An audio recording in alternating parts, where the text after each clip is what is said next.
Triller. You know, the list could go on and on. The Zone. I mean, there's so many guys, and I know that I bring all that to the platform.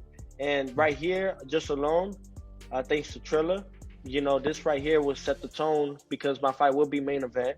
And if we can hit 2 million pay-per-view buys, right there alone is like I'm on the cusp of becoming a pay-per-view star. So you know, I feel like at this point it's gonna come to a point.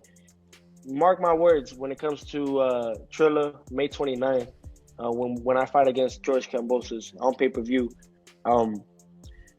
when we get those numbers up, I guarantee you, when we hit like 2 million buys or up, I guarantee you, when that comes, I all those fighters, all those 3 queens are gonna want to fight me for the biggest payday.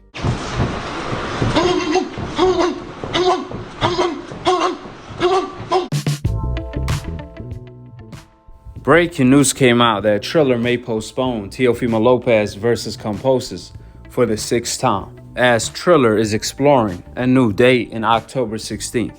However, for now, the October 4th date still stands. Nah, this is getting out of hand. Even Gervonta Tank Davis gave his reaction to this news by offering Teofimo Lopez to fight on his undercard. Tank stated, quote, "He worrying about if they call me Tank. He can't even sell a ticket.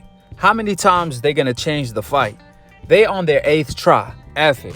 Have him fight on my card and we will show it on Facebook. Hashtag the makeover."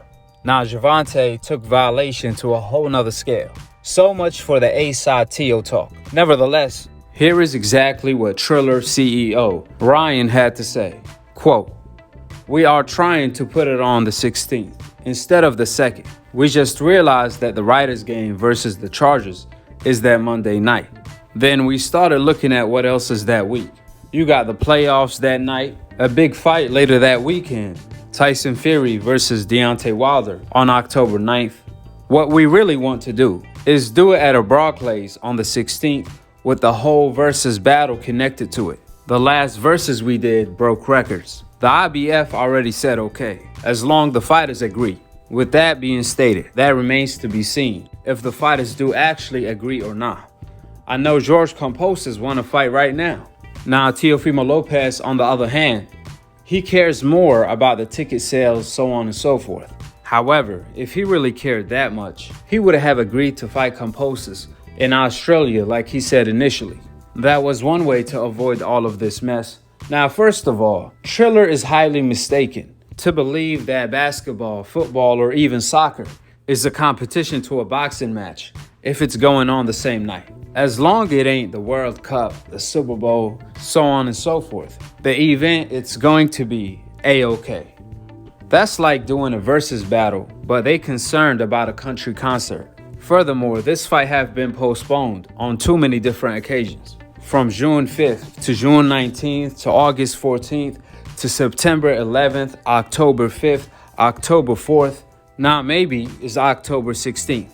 All of these dates started shifting, all thanks to Teo challenging Floyd Mayweather, dissing him in the process by claiming that Floyd is desperate for clout for stating the facts that Gervonta Tank Davis is the A-side.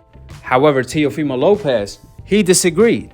He said that, what did you make of Floyd Mayweather saying that if you and Tank fought, Tank's the A-side? Collected all the belts, and you saying that I'm gonna be the B-side? Oh, you crazy, man. You're crazy. It's not gonna happen.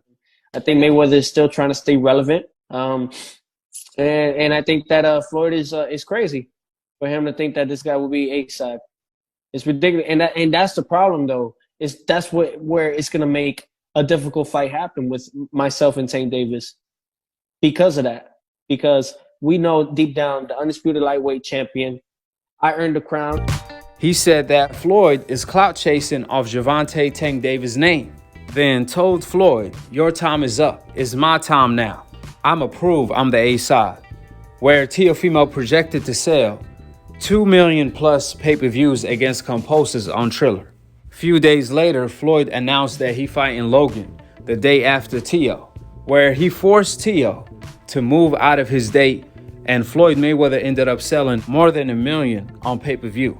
The numbers Teo was aiming for. That's what you call money talk, bullshit walk. Then Floyd Mayweather CEO Leonard Ellaby revealed that Triller dropped the ticket prices for Teo versus Kambosos by 90%. They had up to 90% discounts on ticket sales for the June 19th date. To make matter worse, Leonard Ellaby revealed that they only sold 2,000 tickets. I repeat, right before Teo pulled COVID, Teo only sold 2,000 tickets, even after the discounts. But let Teo tell it, he's the biggest A-side in the world. However, the reality check is letting him know you do not become a superstar by lying on Devin Haney, Gervonta, so on and so forth. With the facts being laid out, drop your thoughts in the comment section below. If they do move the dates to the versus battle, can the hip-hop versus battle sell 2 million pay-per-views for Teo the way he projected to sell by himself? Subscribe below and click on the notification bell to be continued on the next episode of Akhi, Akhi TV. Peace, and I'm on to the next one. And hopefully, a fight with Teofimo can be made. It's not easy like you think it is. It's not easy just to go to the sit down and say, well, I want this to happen, because you got guys that's very greedy and say, well, we want this and we want this. Yeah. When we know Gervonta Tank Davis is one of the biggest names in the sport of boxing, to Teofimo for doing what he did. But once again, we can't judge a guy. A guy is not great because he won one fight. To become a legendary great fighter, you must continue to go out there and beat good fighters and beat great fighters. At lightweight, Tank has the biggest name. At lightweight, Tank has one of the biggest names in the sport of boxing right now. The things Tank has done and the noise that he's making and how he's selling out arenas, he has to be the A-side. No, it's not debatable. It's not debatable at all. Gervonta's big time, but the point is, I still want to see him against somebody big time too. Teo and Lomachenko did the biggest rating in years. Right. Hold on. The biggest rating on ESPN that you guys talk about. But when we doing fights on Fox and also on Showtime, we don't have to go out there and talk about the ratings that we're doing. We're doing 4 million. We're doing 5 million. So we don't have to talk about that. You guys are not going to take nothing away from us. We do great numbers. Does it sound like we're trying to take something away from you right now? Well, I'm going to let you know that you're not going to take nothing away from us. I'm not trying to.